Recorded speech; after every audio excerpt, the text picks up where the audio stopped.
শুভ সন্ধ্যা বন্ধুরা। আজ হলো 29 ডিসেম্বর সোমবার।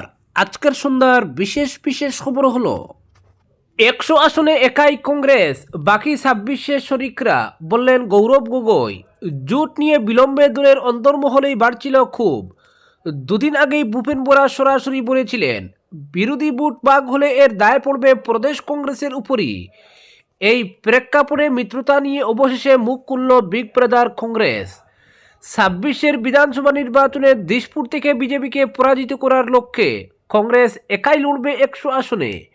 বাকি 26টি আসন ভাগ বাটোয়ারা নিয়ে মিত্রদলের সঙ্গে আলোচনা হবে। রবিবার তেজপুরে মিত্রতা ইস্যুতে এটাই জানালেন প্রদেশ কংগ্রেস সভাপতি গৌরব গগৈ। তিনি বলেন, বিধানসভা নির্বাচনে মিত্রতা হবেই, এটা 100% নিশ্চিত। তবে আসন নিয়ে বিরোধী মিত্রদলের সঙ্গে কোনো আলোচনা হয়নি। কংগ্রেস একা 100টি কেন্দ্রে প্রার্থী দেওয়ার সিদ্ধান্ত নিয়েছে বলে জানান তিনি। বাকি কেন্দ্র বিরোধী মিত্রদলের সঙ্গে আলোচনা করে ভাগ বাটোয়ারা করা হবে। মিত্রতা প্রসঙ্গে এই প্রথম এপিসিসি সভাপতি গগৈ স্পষ্ট মত প্রকাশ করেন। গৌরব গগৈর এই মন্তব্যের পর প্রতিক্রিয়া ব্যক্ত করেছেন বিরোধী মিত্রদলের নেতারাও। জাতীয় দলের সভাপতি সাংসদ অজিত কুমার ভুইয়া বলেন, প্রদেশ কংগ্রেস সভাপতি গৌরব গগৈর প্রকাশ্যে এই মন্তব্য মিত্রতার ক্ষেত্রে এক শুভ ইঙ্গিত। এর ফলে বিরোধীদের মিত্রতা নিয়ে জনগণের মধ্যে সন্দেহ দূর হয়েছে। মিত্রতা যে হবে তা নিশ্চিত হয়েছে। এবার প্রদেশ কংগ্রেস সভাপতি 100টি আসন নিয়ে যে মন্তব্য করেছেন তা নিয়ে আলোচনার প্রয়োজন রয়েছে বলেও জানান তিনি। রাইজর দলের সভাপতি অখিল গগৈ বলেন, রাহুল গান্ধী ও গৌরব গগৈর নির্দেশে কংগ্রেস নেতা ভূপেন বোরা তার সঙ্গে আলোচনায় মিলিত হয়েছিলেন। এই আলোচনায় কংগ্রেসের সঙ্গে রাইজর দলের মিত্রতা প্রায় সম্পন্ন। আসন নিয়েও আলোচনা হয়েছে ইতিবাচক। গগৈ বলেন, রাইজর দল বাস্তবসম্মতভাবে প্রার্থী চাইবে। যে কেন্দ্রে রাইজর দলের জেতার সম্ভাবনা রয়েছে তেমন আসন দাবি করবে। তার দল উজান, নিম্ন মধ্য আসাম, পাহাড় ও বরাকেও কাজ করছে। ফলে প্রতিটি অঞ্চলে প্রতিনিধিত্ব করার মতো প্রার্থী চাইবে দল। তার আশা, আসন নিয়ে তার দল বা বিরোধীদের মধ্যে কোনো সংঘাত হবে না। তিনি বলেন, বিজেপিকে দিশপুর থেকে উৎখাত করাই বিরোধীদের লক্ষ্য। বিজেপি সরকারের অত্যাচারে সর্বশান্ত রাজ্যের মানুষ। বিজেপি সরকার ক্ষমতায় আসার পর 3 টাকার ডিম 10 টাকা হয়েছে, 3 টাকার লবণ 35 টাকা, 414 টাকার গ্যাস সিলিন্ডার 1152 টাকা হয়েছে। এই সরকারের আমলে মানুষ সর্বশান্ত হচ্ছেন। অপরদিকে হিন্দু দেবীকে উদ্দেশ্য করে সোশ্যাল মিডিয়ায় আপত্তিকর পোস্ট, গ্রেফতার যুবক। হিন্দু দেবদেবীকে উদ্দেশ্য করে অশ্লীল ছবি ও আপত্তিকর মন্তব্য সোশ্যাল মিডিয়ায় পোস্ট করার অভিযোগে এক যুবককে গ্রেফতার করেছে রাতাবাড়ী থানার পুলিশ।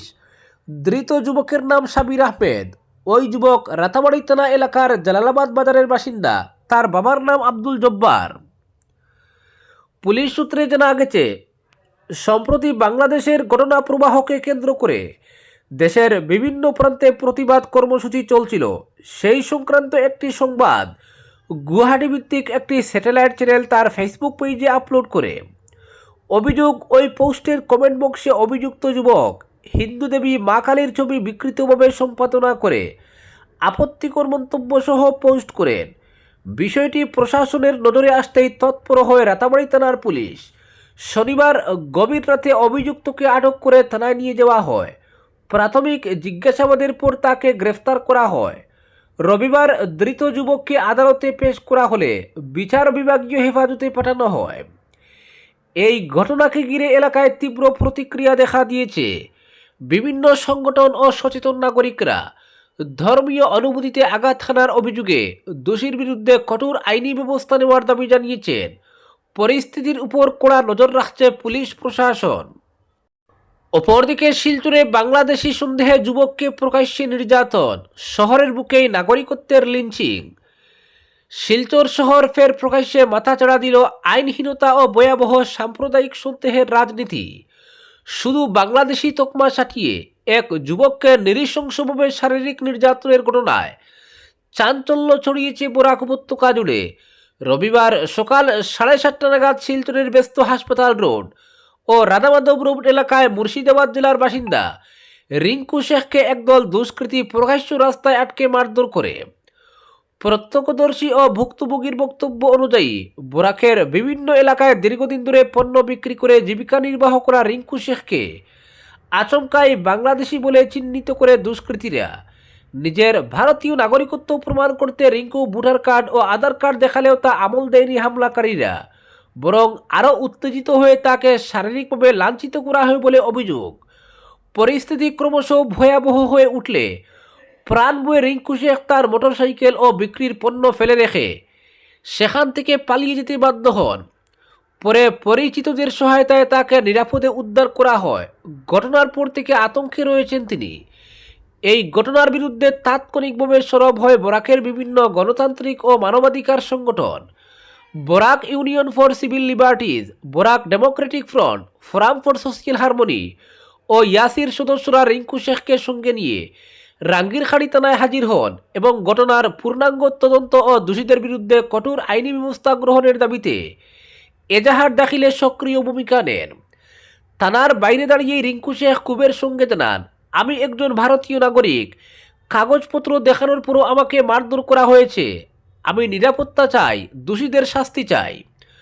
ঘটনার তীব্র নিন্দা করে বরাক ইউনিয়ন ফর সিভিল লিবার্টিজের পক্ষে অরিন্দম দেব বলেন, এটি কোনো বিচ্ছিন্ন ঘটনা নয়। প্রকাশ্য রাস্তায় একজন নাগরিককে এভাবে নির্যাতন করা মানে প্রশাসনের ব্যর্থতা। যারা আইন নিজের হাতে তুলে নিচ্ছে তাদের অবিলম্বে গ্রেফতার করতে হবে, না হলে সমাজে ভয়াবহ বার্তা যাবে। বরাক ডেমোক্রেটিক ফ্রন্টের নেতা কল্পার্ণ গুপ্ত আরও কঠোর ভাষায় বলেন, শিলচরের শান্তি সম্প্রীতি বিঘ্নিত করার উদ্দেশ্যেই পরিকল্পিতভাবে এই ধরনের ঘটনা ঘটানো হচ্ছে। কিছুদিন আগেই ক্যাপিটাল পয়েন্ট এলাকায় একই ধরনের নির্যাতনের ঘটনা ঘটেছে। প্রশাসন যদি এখনই কঠোর পদক্ষেপ না নেয় তাহলে বৃহত্তর আন্দোলনে যেতে বাধ্য হব। এই ঘটনায় উদ্বেগ প্রকাশ করে অন্যান্য সংগঠনের প্রতিনিধিরা বলেন, বাংলাদেশি তকমা লাগিয়ে সাধারণ শ্রমজীবী মানুষদের হেনস্থা করা একটি বিপজ্জনক প্রবণতা, যা সমাজকে বিভাজিত করছে এবং সংবিধান স্বীকৃত নাগরিক অধিকারের উপর সরাসরি আঘাত হানছে। এদিন থানায় ও প্রতিবাদ কর্মসূচিতে উপস্থিত ছিলেন জয়দীপ ভট্টাচার্য, দেবায়ন দেব, সারওয়ার জাহান সহ একাধিক সমাজকর্মী ও মানবাধিকার কর্মী। শিলচরের মতো সংবেদনশীল শহরে দিনের আলোয় এই ধরনের ঘটনা প্রশাসনের ভূমিকা নিয়ে গুরুতর প্রশ্ন তুলছে। নাগরিকত্বের প্রমাণ থাকা সত্ত্বেও যদি মানুষকে নিগৃহীত হতে হয় তবে সাধারণ মানুষের নিরাপত্তা কোথায়, এই প্রশ্নই এখন ঘুরপাক খাচ্ছে বরাকবাসীর মনে। এখন সকলের নজর পুলিশের তদন্ত ও প্রশাসনের পরবর্তী পদক্ষেপের দিকে। দোষীরা আদৌ আইনের আওতায় আসবে কিনা, নাকি এই ঘটনাও অতীতের মতো চাপা পড়ে যাবে, সেই উত্তর দেবে সময়। তবে একথা স্পষ্ট, এই ঘটনার বিরুদ্ধে জনমত ও প্রতিবাদের সুর ক্রমেই জোরালো হচ্ছে। অপরদিকে দালাল রাজনীতিতে বিপর্যস্ত, নেতৃত্ব নেই, কর্মী নেই। বদরপুরে অস্তিত্ব সংকটে শ্মশান যাত্রায় করিমগঞ্জ কংগ্রেস। কংগ্রেসের 141 বছরের গৌরবময় ইতিহাসের ঠিক উল্টো ছবি ধরা পড়ল রবিবার বদরপুর চৈতন্যনগর ব্লক কংগ্রেসের বাঙ্গা নন্দপুরস্থিত অস্থায়ী কার্যালয়ে অনুষ্ঠিত করিমগঞ্জ জেলা কংগ্রেসের বর্ধিত কার্যনির্বাহক সভায়। দুপুর 1টা নাগাদ শুরু হওয়া এই সভা কেবল কর্মী শূন্যতাই নয়, বরং কংগ্রেসের অভ্যন্তরীণ ভাঙ্গন, নেতৃত্বহীনতা ও আস্থার গভীর সংকটকেই নগ্নভাবে সামনে এনে দিয়েছে। সভায় অনুপস্থিত ছিলেন পুরাতন বদরপুর ও বর্তমান উত্তর করিমগঞ্জ সমষ্টির অধিকাংশ কমিটির সদস্য, বিভিন্ন গ্রাম পঞ্চায়েতের মণ্ডল কমিটির সভাপতি সম্পাদক, এমনকি বুথ স্তরের কর্মীরাও। জেলা কংগ্রেসের একাংশ পদাধিকারী উপস্থিত থাকলেও মাঠের কর্মীদের এই প্রকাশ্য অনুপস্থিতি কংগ্রেস মহলে গভীর উদ্বেগ ও প্রশ্নের জন্ম দিয়েছে।